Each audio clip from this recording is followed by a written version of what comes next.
اعوذ باللہ من الشیطان الرجیم بسم اللہ الرحمن الرحیم السلام علیکم guys welcome to my YouTube channel the Kohistani کے ایک ویڈیو کو لے کر آپ لوگوں کی خدمت میں حاضر ہوا ہوں۔ ویڈیو بہت انٹرسٹنگ ہونے والے ہیں، آپ لوگ ویڈیو کی شروع سے لے کر آخر تک ضرور دیکھے گا۔ ویڈیو کا جو مین ٹائٹل ہے قیامت۔ ہر انسان جو ہے نا بخوبی جانتا ہے کہ قیامت ہونے والا ہے، اور قیامت پر یقین رکھنا بحیثیت مسلمان ہم سب پر لازم ہے، ہمارے عقیدے کی یعنی بنیاد بھی ہے۔ اگر ہم قیامت پر یقین نہیں رکھتے ہیں تو ہمارا عقیدہ کمزور ہونے کا بھی سبب بنتے ہیں۔ تو دا کوہستانی ان کے ایک ویڈیو کو میں نے کل ریکٹ کیا تھا، جو ہمیں کافی پذیرائی مل گئی، لوگوں نے بڑی خوشی کا اظہار کیا، لوگوں نے بڑا تمنا کیا، کچھ لوگوں نے کمنٹ کر کے بتا رہے تھے کہ آپ اسی طرح کے اور بھی ویڈیو بنائیں۔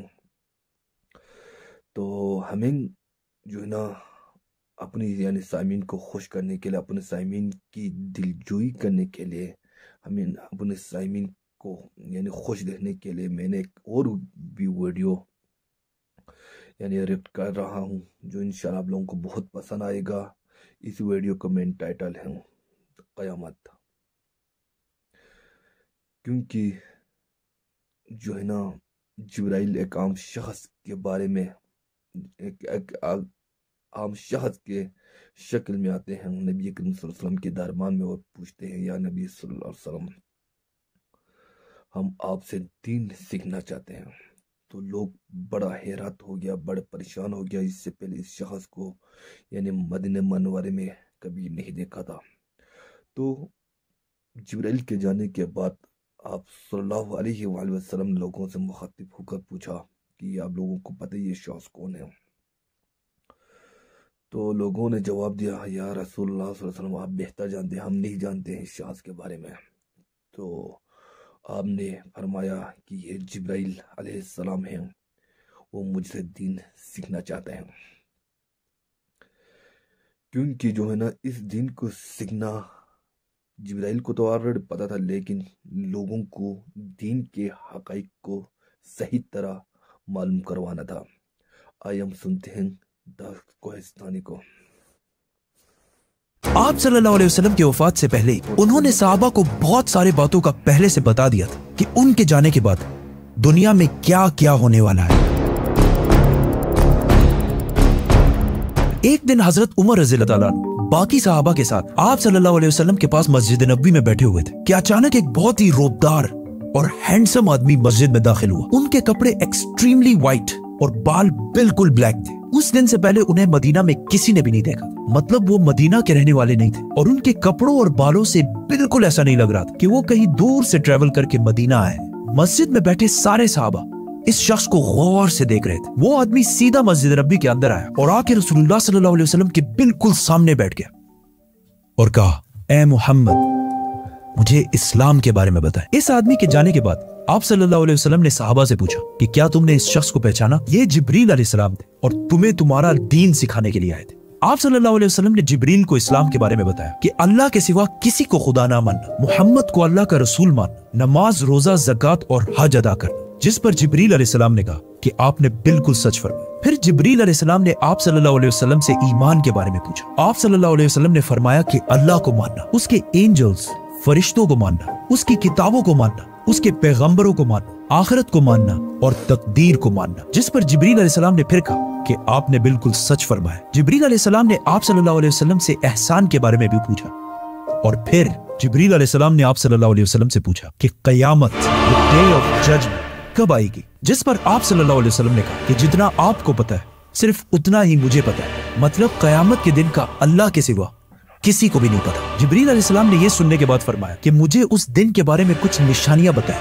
اب تک اس ڈسکشن میں جتنی بھی باتیں ہوئی ان سب کو آپ صلی اللہ علیہ وسلم پہلے بھی ایکسپلین کر چکے، کیونکہ یہ واقعہ آپ صلی اللہ علیہ وسلم کی وفات سے کچھ ہی عرصے پہلے ہوا تھا، جب آلموسٹ سارا قرآن نازل ہو چکا تھا۔ لیکن इसके बाद जो आप सल्लल्लाहु अलैहि वसल्लम ने कयामत की निशानियां बताई, वो इससे पहले किसी को भी पता नहीं थी। और इन निशानियों का ताल्लुक सहाबा से ज्यादा हमसे है, क्योंकि जो निशानियां आप सल्लल्लाहु अलैहि वसल्लम ने बताई वो सहाबा ने अपनी जिंदगी में पूरे होते नहीं देखी, बल्कि वो निशानियां आज हम देख रहे हैं। Which means जिब्रील अलैहिस्सलाम सिर्फ सहाबा को नहीं बल्कि आज के मुसलमानों को भी क़यामत की बहुत इंपॉर्टेंट निशानियां सिखाना चाहते थे। आप सल्लल्लाहु अलैहि वसल्लम ने जिब्रील अलैहिस्सलाम को जवाब दिया कि जब एक लौंडी अपने मालकन को जन्म देगी, जिसको बहुत सारे स्कॉलर समझते हैं कि जब औलाद अपने वालिदैन को गुलाम समझेगी, और जब ये नंगे पैर गरीब शेफर्ड्स चरवाहे एक दूसरे से लंबी बिल्डिंग्स बनाने में कंपटीशन मुकाबला करेंगे। जिब्रील अलैहिस्सलाम ने फिर कहा कि आपने बिल्कुल सच फरमाया, और उठकर वहां से चले गए। आप सल्लल्लाहु अलैहि वसल्लम ने सहाबा को भेजा कि कोई जाकर इस आदमी को ढूंढे, लेकिन उस दिन के बाद ये आदमी किसी को भी नहीं दिखा।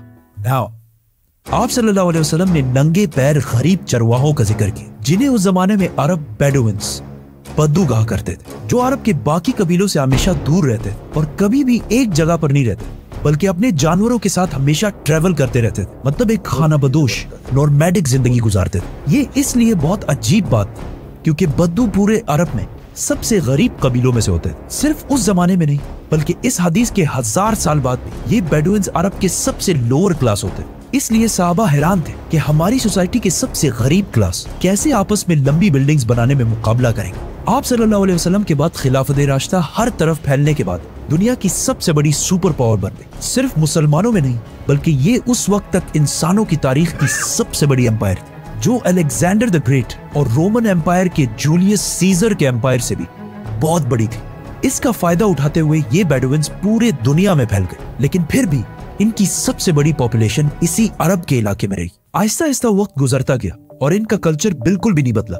ये बेडुइन्स उसी तरह अपनी जिंदगी गुजारते रहे। आखिर 1000 साल बाद उस्मानिया खिलाफत के आखिरी जमाने में दुनिया पुराने तरीकों से एक नई इंडस्ट्रियल एज की तरफ बढ़ने लगी। तो आखिर उस्मानी खलीफा सुल्तान अब्दुल हमीद ने मुसलमानों को भी मॉडर्न दुनिया की तरफ लाने के लिए बहुत स्ट्रॉन्ग रिफॉर्म्स की और पूरी एम्पायर में बहुत सारे प्रोजेक्ट शुरू किए, जिसमें इस्तांबुल से मदीना तक एक ट्रेन भी बनाई गई। लेकिन इस ट्रेन के रास्ते में हमेशा एक बहुत बड़ी रुकावट थी, यही बेडुइन्स, क्योंकि इन्हीं बेडुइन्स इससे बहुत साल पहले 1757 में 20,000 हाजियों को शहीद भी किया था, जिसके बाद उस्मानिया सल्तनत इनके कल्चर को चेंज करने लगी और इन्हें खानाबदोश नॉर्मैडिक जिंदगी से एक परमानेंट इलाके में सेटल करने की कोशिश की। लेकिन बेडुइन कबीले उस्मानिया सल्तनत के इन रिफॉर्म्स से बिल्कुल भी खुश नहीं थे और आखिर सऊदी अरब के पहले बादशाह इब्ने सऊद ने बेडुइन्स को यूनाइट करके ऑटोमन एम्पायर के खिलाफ एक फौज बनाई और फिर ब्रिटिश की मदद से इस पूरे इलाके को फतह कर लिया, जिसे आज हम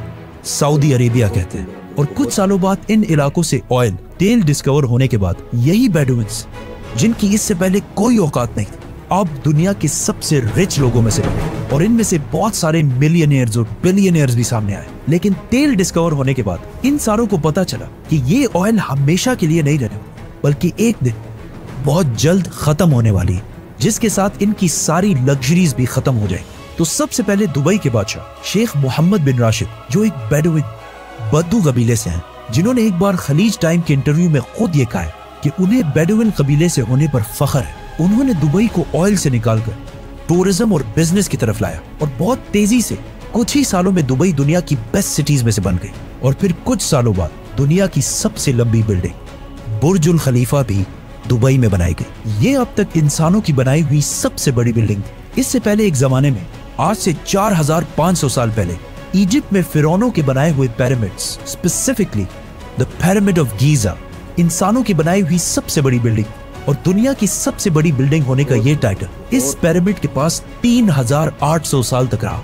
मतलब फिरौन के बाद 3800 साल तक कोई भी फिरौन से लंबी बिल्डिंग नहीं बना सके। लेकिन 3800 साल बाद यूरोप के एक चर्च ने पिरामिड्स का ये रिकॉर्ड तोड़ दिया, जिसके बाद पेरिस के आईफिल टावर और 9/11 में तबाह होने वाले वर्ल्ड ट्रेड सेंटर भी दुनिया की सबसे बड़ी बिल्डिंग्स रह चुकी हैं। इसके बारे में फिर हम बात करेंगे, तो सब्सक्राइब। दुबई के इस अजीम कामयाबी को देखकर सऊदी ने भी इसे कॉपी करना शुरू किया और मक्का में काबा के बिल्कुल सामने दुनिया की चौथी सबसे बड़ी बिल्डिंग बनाई और कुछ ही साल बाद दुनिया की सबसे बड़ी बिल्डिंग का ऐलान करती है, किंगडम टावर या जद्दा टावर, जो दुबई के बुर्ज खलीफा से भी बड़ी होगी और इस तरह सऊदी यूएई से आगे निकल जाएगा। इस सारे प्रोजेक्ट को हेड करने वाले का नाम अल वलीद बिन तलाल है, जो कुछ साल पहले दुनिया के सबसे अमीर अरब, जिनके कबीले का ताल्लुक अगेन एक बेडुइन कबीले से, जिसके बाद दुबई ने सऊदी से दोबारा आगे निकलने के लिए दुबई में एक नई दुनिया की सबसे बड़ी बिल्डिंग बनाने का ऐलान किया, जो इन दोनों बुर्ज खलीफा और जद्दा टावर से भी बड़ी होगी। और आजकल हर कुछ अरसे बाद बहुत तेजी से अरब में ऐसी लंबी बिल्डिंग्स के प्रोजेक्ट्स का ऐलान हो रहा है। इवन अरब कंट्रीज एक दूसरे को ये तक नहीं बता रही कि उनके अगले प्रोजेक्ट की हाइट क्या होगी, क्योंकि फिर बाकी अरब कंट्रीज उनसे आगे निकलने के लिए उससे भी बड़ी बिल्डिंग का ऐलान कर देंगे। और इस तरह लंबी बिल्डिंग्स बनाने का एक बहुत सख्त कंपटीशन इन सारे अरब ममालिक में स्टार्ट हो चुका है, जिनमें ऑलमोस्ट सारे प्रोजेक्ट्स के पीछे ऐसे लोग हैं जिनका कोई ना कोई ताल्लुक उन्हीं बेडुइन कबीलों से। और आज ये जो कुछ भी हो रहा है, इस सब का रसूलुल्लाह सल्लल्लाहु अलैहि वसल्लम ने आज से 1400 साल पहले ही जिब्रील अलैहिस्सलाम और सहाबा को बता दिया था कि एक दिन ये बेडुइन्स, जो आज नंगे पैर और बहुत ही गरीब शेपर्ड्स, चरवाहे हैं, वो एक दूसरे से लंबी बिल्डिंग्स बनाने में मुकाबला करें। और ये कयामत की इतनी इंपॉर्टेंट निशानी है कि जिब्रील अलैहिस्सलाम खुद मुसलमानों को ये सिखाने आए थे। और आज रसूलुल्लाह सल्लल्लाहु अलैहि वसल्लम की बताई हुई इस निशानी को हम अपने आंखों के सामने पूरा होते देख रहे हैं। सब्सक्राइब। तो गाइस, आप लोगों को वीडियो कैसा लगा? वीडियो बहुत ही जबरदस्त और बहुत ही अट्रैक्टिव वीडियो था। द कोहिस्तानी जिस अंदाज में बता रहे थे, ऐसा लगता जैसे हम खुद नबी करीम सल्लल्लाहु अलैहि वसल्लम के जमाने में ही है। इसकी आवाज में एक ऐसा अट्रैक्टिव होते हैं, इसकी बोलने के अंदाज, जिस तरह इन्होंने वीडियो बनाया है, बड़ा टाइम दिया है इस वीडियो को बनाने में। क्या वो लोग इस तरह मेहनत करके दीन को उजागर करने की कोशिश करते हैं? क्या हम इनकी वीडियो देखने की ज़हमत नहीं करेगा? क्या हम दीन को नहीं सीखेगा इनकी वीडियो सुनकर? हमें देखना चाहिए, हमें सुनना चाहिए। हमें अपने दीन को उजागर करने की जरूरत है। किन के थ्रू? हमें पता है कि हम लोग मुतालिया करने में दिन ब दिन हमारा जो लगाव है, हमारा जो शौकीन है, वो ख़त्म होते जा रहा है। क्यों? इसी मोबाइल के सबब। इस मोबाइल में हम मुख्तलिफ वीडियोस देखते हैं, तरह तरह की वीडियोस देखते हैं, खा वो शरई यानी दायरे की हुदूद में हो या शरई हुदूद से बाहर हो, लेकिन हम देखने में कोई हर्ष नहीं करते हैं। क्या इनकी वजह हम दीन को नहीं सीखें? या कोहिस्तानी की वीडियो देखें, इनकी वीडियो सुनने की कोशिश करें। इनकी वीडियो में बोरियत नहीं है, इनकी वीडियो में हमें बोर नहीं करते हैं, बल्कि एक जो ना नैया, इनकी आवाज से हमें एक नैया यानी जोश पैदा करते हैं। इनकी बोलने के अंदाज से हमें एक नया जोश पैदा करते हैं। तो हमें देखना चाहिए, सुनना चाहिए। कल को यही वीडियो हमारे काम में आए, हमारी जो है ना हमारे काम में आए और मदद मिल जाए। क्योंकि इनकी वीडियो बनाने के मकसद भी यही होगा कि उम्मत को ज्यादा दीन की तरफ राग़िब करे। तो इसी तरह की इन्फॉर्मेटिव वीडियोस के साथ आप लोगों की खिदमत में हाजिर होते